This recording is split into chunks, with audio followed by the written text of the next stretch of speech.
There are two versions of this video, the short version that you're watching right now, and the long version, or chaise long version, over on Transport Evolved Take 2. If you want more bite-sized information, stay here. If you want a bit more depth, head over to our other channel. This is the IONIQ 5, and this is our first drive.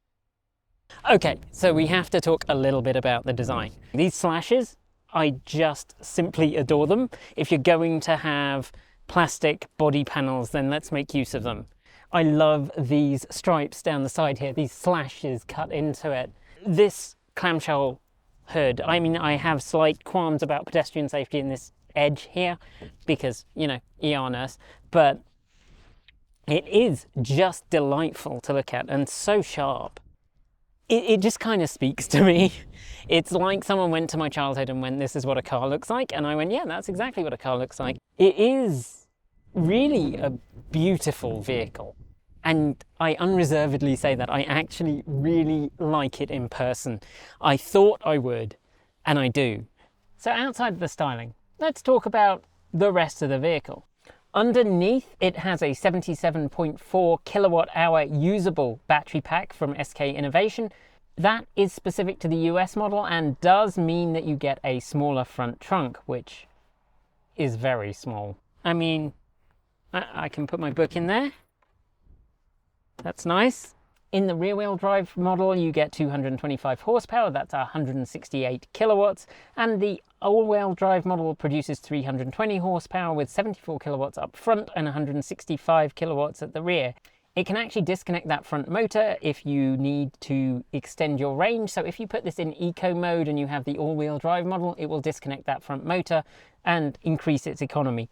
It is a 118.1 inch wheelbase. That's 3 meters long. And it is the longest wheelbase I think that Hyundai have. It's certainly very long, and it does the 4 wheels in the corner kind of thing, which really helps with the handling and also helps with this interior space. Up front, you get about 106 cubic feet of cabin space. That's about 3,000 cubic liters. And then up at the back in the trunk, you get a full 27.2 cubic feet. That is 59.3 cubic feet of space once you fold down the rear seats. Up front, there is a 12-inch instrument cluster and a 12-inch infotainment screen. Neither of these are shaded at all, and Hyundai said that they've managed to make the screen so bright that you don't need shading. I haven't had any problems with visibility, and it is, as you can see, extremely bright today. In the Limited, you get a full panoramic glass roof with a sunshade. That sunshade takes about 5 to 6 seconds to close, which is very reasonable, unlike, say, the ID4, where you basically had time to go get a cup of coffee before it finished closing. So you also get all the kind of standard Hyundai safety features that you would expect. You've got blind spot collision avoidance, parking distance monitors, parking collision avoidance, lane keep assist, lane follow, speed limit assistance, blind spot camera surround view, which comes up only in the Limited model, and you also get highway lane changes where the car will make the lane change for you. This is a system where you need to keep your hands on the steering wheel. Okay, that is enough of me rambling about specs. Let's get back on the road. So both when Nikki drove the ID4 and when Winter drove the slightly more performance-oriented ID4, people were upset because we said that it doesn't love to go fast. And I'm going to be honest, the Hyundai IONIQ 5 doesn't make me want to drive fast. I mean, I want to drive fast anyway. I'm that kind of a person.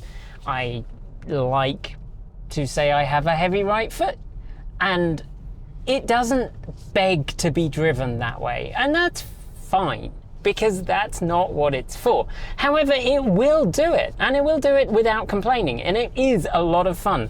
Although I would say that because I was brought up to believe that if you can't have fun driving a Yugo 45, you're doing driving wrong. So you can throw it into corners, and it will take them, and it will hold the road really very well. It has a little bit more body roll than I would like, but really, what you get is all those benefits of an EV drivetrain and really a very modern platform. The amount of cabin space you get is very generous. It feels very luxurious. Not luxury. It's definitely not quite luxury, but it is extremely quiet. And compared to its predecessor, the Kona, it is a whole step change away. It is just so much quieter. And I have to say, I actually really like this car, much more inside and much more to drive than I really expected to. I really thought that the EV6 would be more my kin. You know, it's a much more sporty vehicle, so I'm told. But the IONIQ does what it does really, really well. If you're gonna sit on the freeway a lot, if you're gonna do a lot of long distances, I can see this car just eating that up. It will just go. And driving down the highway with the highway assist, it wasn't Blue Cruise level, but it was certainly very good. I know you're gonna ask, because 0 to 60, 5 seconds. Let's quickly switch into sport mode so you get a torque display. Okay, bury the pedal. Okay, bye-bye to all the camera gear. And that's 60. So it is fast. It is reasonably quick. So that 0 to 60 time is apparently 5 point something seconds, which, as someone pointed out to me earlier when I was parked, is not Tesla fast, but it's not meant to be. That is enough. It is more than enough. And it will certainly allow you to keep up with traffic, it will certainly get you out of trouble, and it's enough to have quite a lot of fun with. Like I say, a little bit more body roll in these corners than you might like, but not too much. And certainly, again, this is not the car to buy if you are going to go and throw it down back lanes every weekend. You're picking the wrong horse. This is the car to buy to do long distance driving in. This is the car that you buy if you live in the Midwest and you're 5 hours outside of the nearest city. It will take those kinds of journeys and it will do them with ease. On the steering wheel here you have capacitive looking buttons, but they are not capacitive. So thank you, Hyundai, for that, although I did spend several minutes going, why is it not doing anything when I'm pressing it or when I'm tapping it? These are actually tactile buttons which look capacitive, which is an odd decision, but I think it works quite well. If you just do that, nothing happens. If you do that, then you get the desired effect. And actually, this touchscreen and this infotainment system is extremely quick to start. We've tried some other vehicles recently where the system takes a very long time to boot up. This is not one of those. This starts pretty much as quick as the car does, and it is only a few seconds from powering on the car to being ready to go, which is very important. So one of the most interesting things about the e-GMP platform is that it has a dual 400 and 800 volt architecture, which it can switch depending on what it's doing. So if it's needed for charging, it can charge at 800 volts, or it can charge at 400 volts, which allows it to use older legacy hardware. I say legacy hardware, that is what most chargers are at this point, but there are a lot of newer 800 volt chargers out there. And so using one of those 350 kilowatt 800 volt chargers, it will charge from 10 to 80% in just 18 minutes, which is just enough time to have a pee and go get a soda and get back in the car. That is the kind of change to charging which I think is really transformative, because it means that people who are used to driving a gas car will have the same kind of experience when they're road tripping in an EV, unlike older models which take somewhat longer to charge, which is perfectly reasonable, we found.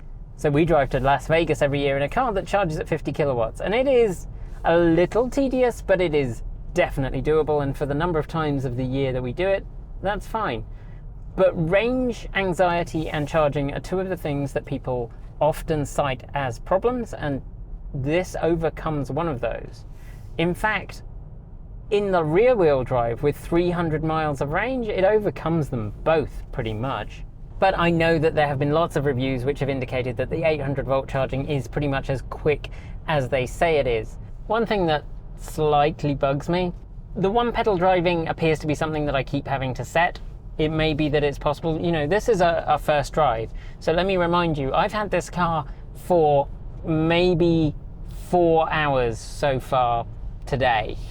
The one pedal driving, every time I've got in the car and restarted it, I've had to reset that. And I don't really want that to be something that I reset. I have no complaints about the one pedal driving once it's engaged. My complaint is that I don't want to have to individually engage it. I do want to do these curves much faster. So what are my final thoughts on the IONIQ 5? I mean, final for a first drive. It is a real step change. I mean, this car, you just feel like it was designed to be an EV. You have a big flat floor in here. You have so much space. It feels so much bigger, and yet outside it's not that much bigger. It handles really respectably. It is, like I say, not the sportiest car, but it certainly manages itself on twisty lanes in a very reasonable way. I certainly think they should have put in preconditioning for the battery. I certainly think that the navigation system really should include automated charging stops for long drives. But you know what? In terms of the styling, the interior cabin, I think they've really pretty much hit the mark perfectly. This is a really good car.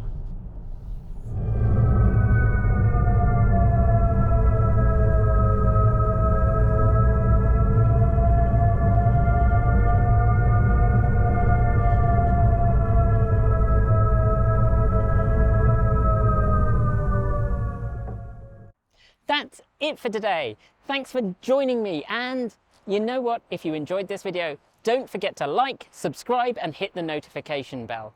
You can support us by doing that. It helps the algorithm know that you like our stuff, and then it gets shared more. If you would like to support the channel, you can do that on Patreon, Bitcoin, or through Ko-fi. All of those methods really help us do what we're doing now. And they also support our editor, who had to watch 700 takes of me doing this because I don't have my teleprompter. Thanks to the folks on my right for being our $15 to $49 a month patrons. Special thanks to our $50 a month patrons, Jason Bondor, Brian Newton, Michael Goad, David Janakula, Ricky Leong, Andrew Martin, Guido Drahota, Brophy Wolf, Tesla in the Gong, Joseph Broucher, Sean Ueda, Gordon C, Regine Fellows, Anonymous Freak, Jim Burness, Anthony Coates, Kyle Hodgson, Laura Sanborn, Rory Litwin, and Denny Hyde. And our deepest gratitude to our $100 a month patron supporters, Marcel Ward, Reggie Watts, Joe Bresney, JP Fagerback, Will Graylin, Matthew Drobnak, Christopher Lee Jones, Paul Conway, Ellery Hensley, and Ian. If you're feeling left out, you can join our Patreon and have your name added to that list. You can also support us through Bitcoin, Ko-fi, or our swag store. Thanks for joining me, and as always, keep evolving.